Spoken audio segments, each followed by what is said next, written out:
family and friends, good morning mga ka-faith, good afternoon or good evening naman sa ating mga friends abroad. Hello po sa inyong lahat, saan mang panig kayo ng mundo naroon, mapagpalang araw po sa inyong lahat. Today is not just another day but a new blessed day given to us because every gising is a blessing. Tuesday na naman, kaya ako na naman pong muli ang makakasama nyo. I'm Deaconess Sharon, and because it's Tuesday, so choose to be happy, choose to smile, choose to love, and choose Jesus today!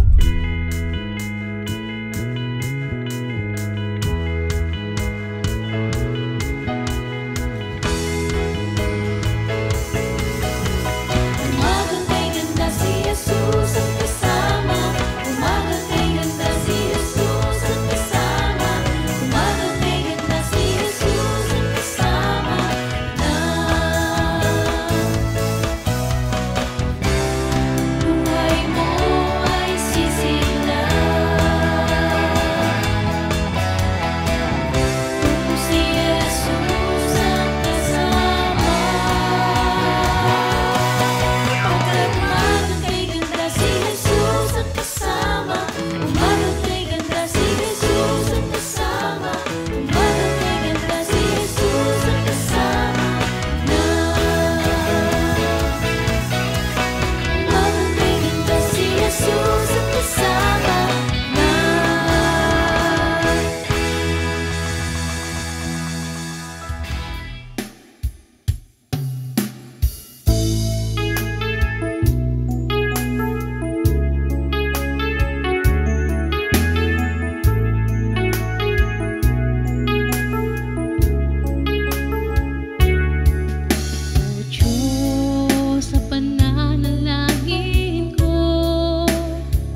spiritual gift of teaching. Nagpapatuloy pa rin po tayo sa ating devotion patungkol sa kaloob ng banal na espiritu. At ngayong nga pong last Tuesday ng month of October, ang gift naman po na ating pagbubulay-bulayan ay tungkol sa spiritual gift of teaching. Naaalala niyo po ba kung sino ang inyong first Sunday school teacher niyo sa church? O yung first Bible study teacher niyo sa church na nagkaroon ng malaking impact sa buhay pananampalataya mo? Sa ating pag-alala sa buhay ng mga taong ito, we feel blessed and inspired dahil malaki ang nai-contribute nila sa paglago ng ating pananampalataya. Napakahalaga, napaka-important ng role ng teaching ministry sa isang simbahan sa paglago ng espiritual na buhay ng bawat miyembro nito. I can't imagine United Methodist Church na walang Sunday School, na walang Bible study, sapagkat ito ang pangunahing ministry ng ating simbahan. Ang teaching ministry ng simbahan ay para sa lahat ng edad. Mula bata, tinuturuan na tayo hanggang sa pagtanda, at ito ay patuloy at walang katapusan. Sa history ng ating simbahan sa United Methodist Church, ang pagkatatag ng isang simbahan sa isang lugar ay nagpapasimula sa pagtuturo. Una, mayroon lamang BCS ministry o kaya extension classes para sa mga bata sa lugar na iyon, hanggang magkaroon ng Bible study sa mga magulang, hanggang sa magkaroon ng house church, at sa tuluyan na itong lumago at nagtayo na ng isang local church. Marami tayong church na ganyan ang kwento, na ganyan ang history. At ang lahat ng ito ay nagsimula sa teaching ministry ng ating simbahan. Kaya naman, ang Panginoon ay tumatawag at naglalagay ng mga tao, ng mga Kristiyano na mayroong spiritual gift of teaching sa kanyang simbahan, sa kanyang tahanan. Sa bawat simbahan ay mayroong inilalagay ang Panginoon na maging teacher. Sa sulat ni Apostol Pablo sa unang Korinto, pangatlo ang guro or teacher sa spiritual gift na kanyang binanggit. Ang sabi niya doon, 1 Corinthians chapter 12 verse 28 mula sa NIV version. And God has placed in the church first the apostles, second the prophets, third teachers, then miracles, then gifts of healing, of helping, of guidance, and of different kinds of tongues. Ang pagtuturo ay kaloob na ibinibigay ng banal na espiritu na nagbibigay daan upang lubos nating maunawaan ang mga katotohanan ng Biblia at kung paano natin ito mai-relate at magagamit sa ating pang-araw-araw na buhay bilang mga mananampalataya. Ito ay ang pagsusuri at pagpapahayag ng salita ng Diyos na nagpapaliwanag ng kahulugan, ng konteksto at aplikasyon sa buhay ng nakikinig. Ang pinagkalooban ng pagtuturo ay may natatanging kakayahan na malinaw na magturo at magpahayag ng may kaalaman, partikular sa mga doktrina ng pananampalataya at mga katotohanan ng Biblia. Ang Greek word po ng salitang teach is didaskalos, means to instruct. Sa Bible, ang modelo na guro na kilala natin ay mismong ang Panginoong Hesus. Jesus himself was the great teacher. And Jesus commanded his disciple to go and make disciples of all nations, baptizing them in the name of the Father and of the Son of the Holy Spirit, teaching them to obey everything I have commanded you. Ayan po yung Great Commission na mababasa natin sa Matthew 28. Jesus commanded his disciple to teach new disciples everything he had commanded them, instructing them in both doctrine and holy living. Hindi po sinabi ni Jesus na ituro nyo sa kanila yung kautusan ni Moises o yung mga spiritual practices ng mga eskriba at ng mga Pariseo. Bagkus ang sabi niya sa kanila, teach them everything I have commanded you. Yung lahat ng narinig at nakita nyo sa akin, yun ang ituturo nyo sa kanila. Ang isa po sa mga notable teaching strategies ni Jesus as a rabbi, as a teacher, he teaches by example. Hindi nang siya nagturo sa salita, bagkus nakikita ito sa kanyang mga gawa. Jesus sets the examples kung ano ang dapat na maging katangian ng mga tao, ng mga Kristiyanong pinagkalooban ng gift of teaching. Hindi ka lang dapat na nag-i-impart ng information, kundi dapat na ang goal mo ay mag-transform ng lives, ng buhay ng mga tao as you teach them. Kaya mahalaga na you should practice what you teach, you should practice what you preach. Kaya kapag yung teacher mo na nagtuturo ng goodness and forgiveness, pero alam mong siya mismo ay hindi naman ganito, hindi tayo nai-inspire na makinig, hindi tayo natututo. Kasi nga, ang sabi nga, you must walk the talk. Teaching is an ability to share and to impart knowledge and information. Ito ay talentong ma-acquire mo sa pamamagitan ng pag-aaral sa mga school, sa mga university, at maaari mo pa itong i-develop.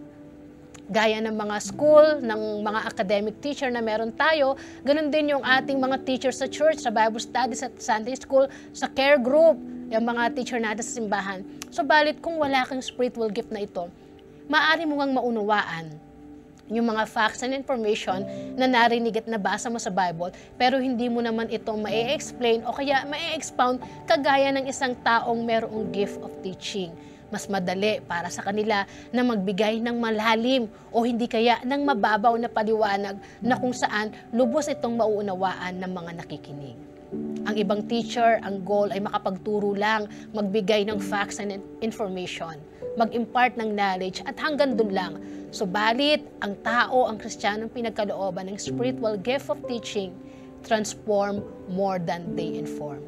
Ang layunin niya sa kanyang pagtuturo ay makapagbago ng buhay, maipakilala at mailapit ang mga tao sa Panginoon. Mga kapatid, we know that God give these gifts for the common good of the body of Christ. At upang ang tahanan ng Diyos, ang church ay lumago, sumigla at sumagana sa kaalaman, gaya nga ng bilin ni Apostol Pablo sa mga taga-Korinto, chapter 14 verse 12. Dahil nananabi kayo sa mga kaloob ng Espiritu, sikapin ninyong sumagana kayo sa mga kaloob na makakapag-unpa-unlad sa iglesia. It is given graciously by God and cannot be earned. While spiritual gift can be developed, it does acquire the ability to exercise it. Dapat ginagamit natin ito. At gaya nga ng gift of teaching.